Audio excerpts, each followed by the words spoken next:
Hi friends. അപ്പോൾ നമ്മളിന്ന് തോണി എടുത്തിട്ടോ ഫിഷിങ്ങിന് ഇറങ്ങിയിരുന്നത്.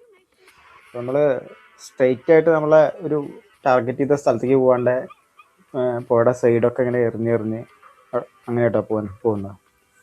അങ്ങനെ പോകുന്ന വഴിക്ക് ചെറിയ ചെറിയ സ്ട്രൈക്ക് കിട്ടുന്നുണ്ട്.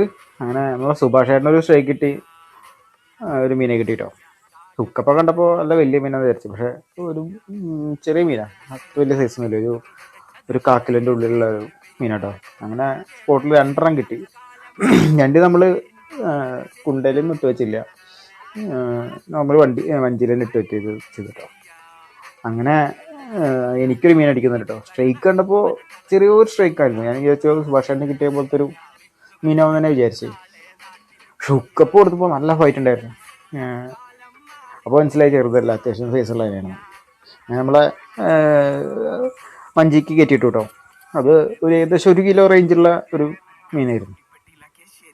അത്യാവശ്യം നല്ല ഹുക്കപ്പ് ആയിട്ടുണ്ടായിരുന്നു കേട്ടോ. ഞാൻ യൂസ് ചെയ്തിരുന്ന ഫ്രോഗ് നമ്മളെ റീൽ വാരിയറിൻ്റെ കോബ്ര കേട്ടോ യൂസ് ചെയ്തിരുന്നത്, മഞ്ഞ ഫ്രോഗ്. നല്ല റിസൾട്ടുള്ള ഫ്രോഗ് കേട്ടോ അത്. അങ്ങനെ അതിൻ്റെ ഫ്രോഗൊക്കെ എടുത്ത് നമ്മൾ അത് കുണ്ടയിലിട്ട് ഇട്ട് വെച്ചു കേട്ടോ. അത് കഴിഞ്ഞിട്ട് നമ്മളെ സുഭാഷ് ചേട്ടന് ഒരു മീനും കൂടി അടിച്ചു. അതും സെയിം ആൾക്കിട്ട് ഒക്കെ ഒരു 1/4 കിലോ റേഞ്ചുള്ള മീനായിരുന്നു കേട്ടോ. എല്ലാം മൊത്തം 4 മീൻ കിട്ടി. 4 കൂടി ഏകദേശം ഒരു 1.5 കിലോ ഉണ്ടായിരുന്നു തൂക്കം. അപ്പോൾ വീഡിയോ ഇഷ്ടമാണെങ്കിൽ ലൈക്ക് ചെയ്യാനും കമൻറ്റ് ചെയ്യാനും മറക്കരുത്. അപ്പോൾ ഇതുപോലത്തെ ഇൻട്രസ്റ്റിംഗ് വീഡിയോസ് നമ്മളെ ചാനലൊന്ന് ഫോളോ ചെയ്യാനും മറക്കരുത് കേട്ടോ. അപ്പോൾ അടുത്തൊരു അടിപൊളി വീഡിയോ ആയിട്ട് കാണാം. ബൈ.